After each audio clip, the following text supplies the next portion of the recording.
The Transcontinental Railroad, also called the Overland Route, the Pacific Railroad, and the First Transcontinental Railroad, is a 689-mile-long line of wood and steel, stretching from Omaha, Nebraska to Sacramento, California. When the American Civil War was over, the country might have been united for the North and South, but it was a different story for the eastern and western coasts. But this would not be the case for long. Before the mighty rivers of steel were built, the only way to get people, mail, and goods from east to west was via stagecoach or the Pony Express. Unfortunately, this took a long time, almost taking up to 25 days just to make a one-way trip. And even then you could not go in the winter and the trips were still very dangerous. The railroad was needed badly. So badly, in fact, that Congress had no other choice but to take action. They chose their Secretary of War, Jefferson Davis, who later became famous for being President of the Confederate States of America, to map a route for the railroad in March 3rd of 1853. The next year, Crazy Theodore Judah and Daniel Doc Strong started to map a route for the railroad through one of the most daunting obstacles in the country, the Sierra Nevada mountains. On July 1st, 1862, Abraham Lincoln signed the Pacific Railway Act, which gave the two railroads working on the gargantuan project, quote, low-interest loans for each mile of track they laid, end quote.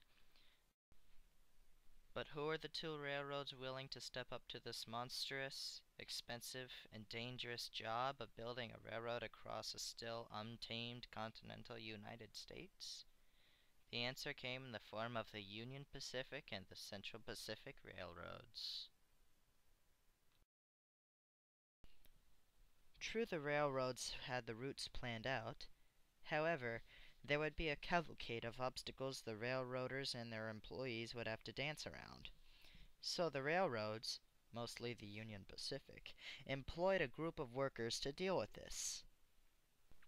They were as follows: surveyors, who went ahead of the other workers and surveyed the land to find the safest passage for the rails; rodmen, who helped the surveyors map out the land with rods as reference markers; flagmen, who sent messages between the rodmen and the surveyors; axemen, who cut down any trees that stood in the way of the surveyors; chainmen, who used chains to measure the distance between the surveyors and the rodmen; hunters, who went out and hunted wild animals for the workers to eat if they ran out of cattle.